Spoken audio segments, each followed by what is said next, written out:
At isang magandang umaga, magandang tanghali, magandang hapon, magandang gabi sa inyong lahat.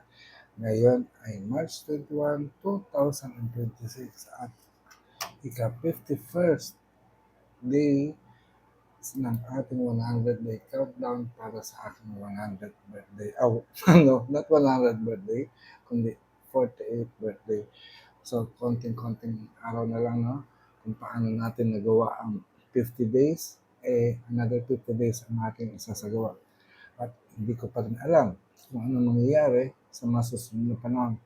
But then, sa kasalukuyan, ito yung ating 4th day ng ating pagtuturo ng hilot at naging mabigat na ang ating mga ginagawa, no? Kasi kaninang umaga, namalengke tayo, nagturo tayo kung paano gumawa ng lana, healing oil. So, bumili tayo ng coconut oil, fresh coconut milk o gata ng niyog. At pinakita natin sa kanila ang palengke, yung street market natin, at nakikita lang daw nila ang style ng palengke natin dito sa Pilipinas sa Chinatown. So, buti merong Chinatown sa kanila. Bakit hindi nila makita sana na magkaroon ng Filipino town na katulad dito sa atin? And then, kasi sa Amerika, pag bumili ka ng niyog, kasi niyog lang talaga siya, so hindi mo siya kayod. Dito sa atin kasi may kayuran, and then bukod sa kayuran, ay pwedeng pigaan. May pagpipiga, no? Nung nakaraang taon sa Hawaii, talagang isang exciting move ang ginawa namin kasi bumili sila ng niyog, and then kami mismo, ang mga estudyante mismo, ang nag-cut, and then nag-grate, and then nag-squeeze. So talagang fresh na fresh. And I like the training sa Hawaii kasi ma-integrate mo talaga lahat ng lessons. Yun nga lang, ang kulang na lang sa ginawa nila ay yung pag-akyat ng puno ng niyog. At siguro hindi ko gagawin yun dahil kasi medyo delikado. Let the professionals do picking up the coconut sa tree. Pero yung pagko-collect ng herbs, yung pag-check ng herbs and everything, no, hanggang sa pagluluto, ay sama-sama namin ginawa, and I miss that part. But this coming April, ay babalik tayo sa Hawaii para magturo naman ulit ng another set or another batch ng Hilit Binabaylan training doon. At hindi ko pa kilala kung sino ang magiging estudyante. But then, sabi kanina ni Darcy, na ating host at sponsor, ay nabilan niya na ako ng ticket. But hindi ko pa natatanggap ang ticket na yan. Anyway, so sa araw na to, sinasabi na peace among religion, kapayapaan sa mga relihiyon. At bago ko makalimutan, no, parang yung payo ko kahapon kay Lakay na live once in a day. Kumbaga, be at the present moment every day muna. Huwag natin isipin yung hinaharap. Although yes, worried na tayo kaagad kung ano mangyayari sa future, pero huwag natin i-buhos ang ating energy doon. Kasi ang mas mahalaga ay i-focus natin ang energy natin, ang ating isipan sa kung ano man ang mangyayari ngayon, para at least bukas magiging handa tayo at magiging okay tayo.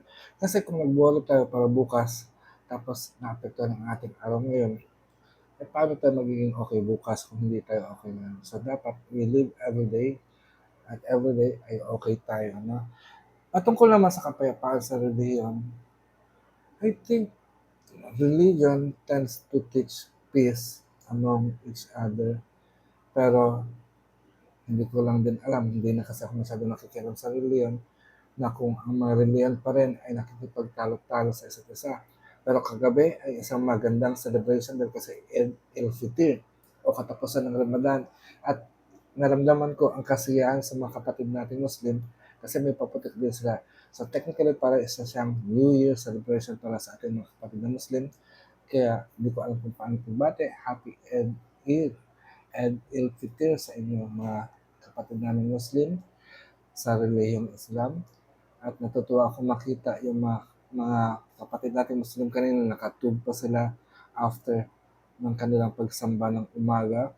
And then, pwede na ulit silang kumain ng regular at makakapagtrabaho na ng maayos. Kaya maraming salamat sa inspirasyon dahil sa event na yon, sa kapistahan na yon, ay nagkaroon din ng mga day off ng ating mga buong sambayanan, no? Walang pasok, pati mga nagtatrabaho ay walang pasok at nakikiisa sa pagdiriwang na to. Kung wala yung pagdiriwang na yan, hindi sila nakapag-day off. See, 'di ba, ang relihiyon, kahit ano man ang relihiyon mo, nagkakaroon tayo ng, um, dulot na kapakinabangan sa ibang tao. Pero ang tanong, tayong mga Pilipino o tayong mga Pagano o tayong mga wikan dito sa Pilipinas, kung nagkaroon tayo ng event and holiday, gaano ka o ano ang epekto na ating naidudulot sa ating kapwa.